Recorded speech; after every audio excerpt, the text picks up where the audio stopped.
What's up, YouTube? Georgia Silver Hunter here to talk about why you should be collecting or hoarding copper. And not just any copper. I'm talking about copper pennies.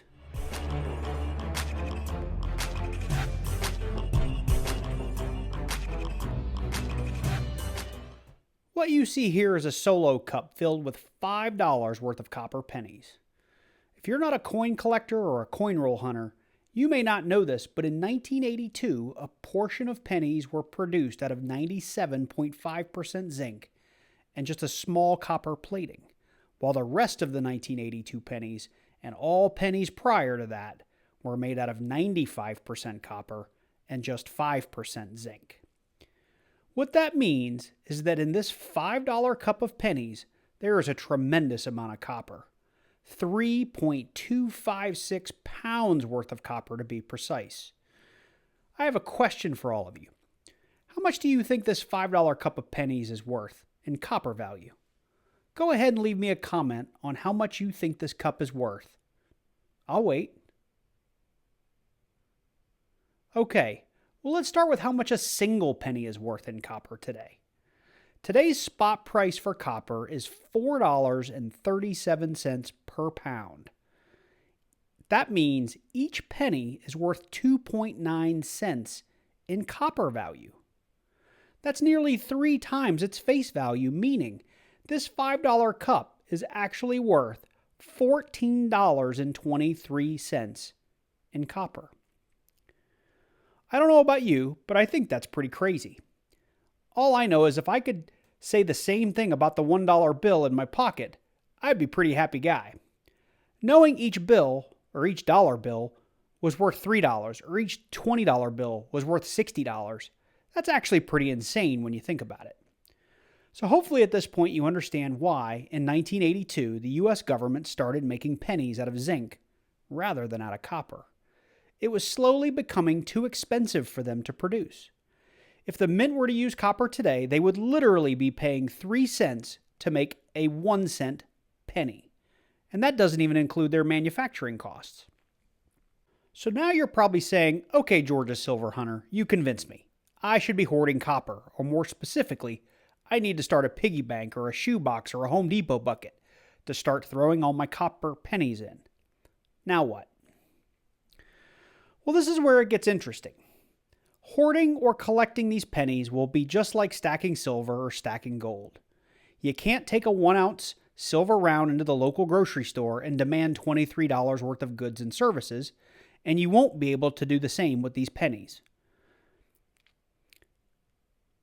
As the dollar value continues to fall and inflation continues to rise, you will have a precious metal that will hold its value and potentially increase over time. Let's look at a 5-year chart for copper. This is just the last 5 years. 5 years ago, copper was at roughly $2.50 per pound. Today, it's at $4.37 per pound. In 5 more years, perhaps it'll be $8.37 per pound. If that happens, this same cup will be worth $27.26 in copper. Now, it's about this time and this type of discussion where one of you is either thinking, or perhaps already gone down and left a comment below, well, you can't deface or melt those pennies. It's illegal.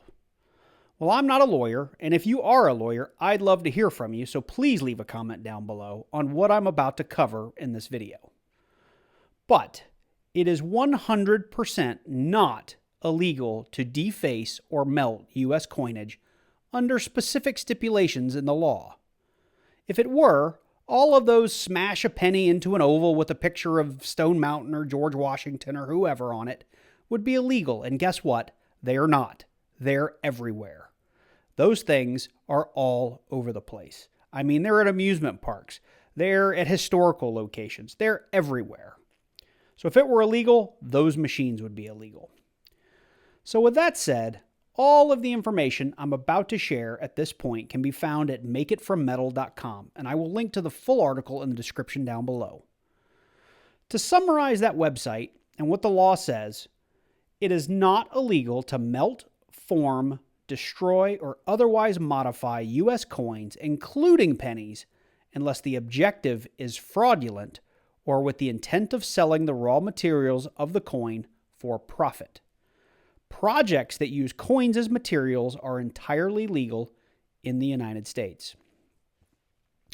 I will throw up a few screenshots from the website that contain the exact legal language so you can see that the summary is fairly accurate. But the reality is the keyword is fraudulent. So if you're at home and want to melt a bunch of US pennies for your own pleasure or to make it easier to stack or to make it into jewelry or bars or your own custom rounds, it is 100% within your right to do so. Now, if you want to melt this copper down, plate it in silver, and sell 3 pounds worth of copper coated in silver as 3 pounds worth of silver, that is fraudulent and totally against the law. So, based on the law, feel free to melt your pennies or cut them up with a pair of scissors. It's not illegal. The other part of this summary, or even if you want to look at the letter of the law, some key language in there is it's or with the intent of selling the raw materials part. To say that another way, you can't take these pennies and then try to resell them for copper value or melt them into like copper shot to try to sell them as raw copper. That is against the law. It specifically says so. What you can do, though, is melt these pennies for their copper and form them into something else, like jewelry or little figurines, like imagine little copper dice, right?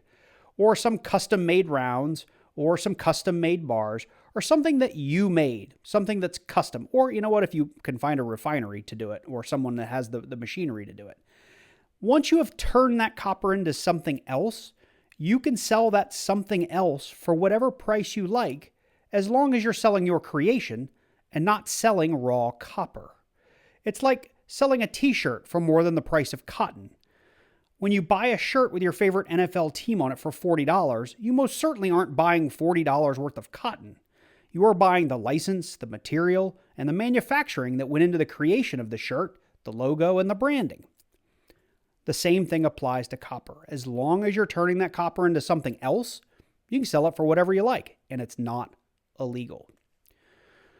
Okay, so at this point, you're now definitely thinking, this guy is a nut.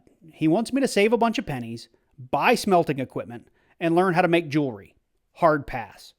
Well, this is just one example of how you could extract the pure copper value out of these pennies within the current confines of the law. Many people collect physical precious metal for a couple of different reasons, and you got to keep these reasons in mind. Copper is a precious metal, right? A lot of people collect precious metals as a hedge against inflation, which I kind of covered above. People collect it to prep for worst case scenario, right? So, what if the government collapses? What if we go into a civil war? Basically scenarios where our fiat currency, our paper money, become worthless. You need something to trade and barter with that has value, right? Precious metals are used in industrial applications and will therefore always have a value. And that value will continue to go up as the cost of manufacturing and the cost of goods goes up. So precious metals should, over time, continually get more expensive. And then, looking back at the dawn of time, kings and really I was going to say kings and queens, precious metals have always had value. That's why there were, gold cups, silver chalices. Aluminum used to be a really big precious metal, like for the Aztecs, right? Metals just hold value.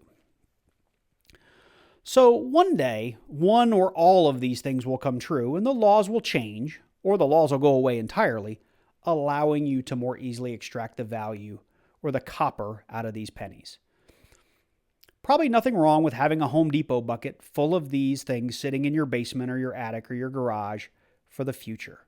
And let's be honest, it's a cheap investment that's already worth 3 times more than its face value. So next time you get change at the grocery store or the gas station or the movie theater, next time you're about to dump that jar of coins into the Coinstar, maybe you should consider pulling out the copper pennies, 1982 and earlier. And if those copper pennies are old enough to have little wheat stalks on both sides and they say 1 cent, well, those can be worth a lot more than the 2.9 cents as they have numismatic value. Those, if you don't know what to do with them, you should send them to me. I love those things. They're called wheat pennies. Anyway, I hope you learned something today. This was a lot of fun for me to make. If you did and you're not a subscriber of this video or this channel, please consider heading down below this video and clicking on that subscribe button and then clicking on that bell so you get notified each and every time I release a new video. And all of you, subscribed or not, please do go smash that like button. The more likes, even dislikes, if you hated this video, click that dislike button. Interaction with this video is fantastic. It will help me out in the search engine. Just consider it. I'd really appreciate it. And I love hearing comments from you guys. If you're a lawyer, you have an opinion on this. If you think I'm wrong, you think I'm right, leave me a comment. Love to hear from you. With that said, you guys take care, and I look forward to seeing you in the next one.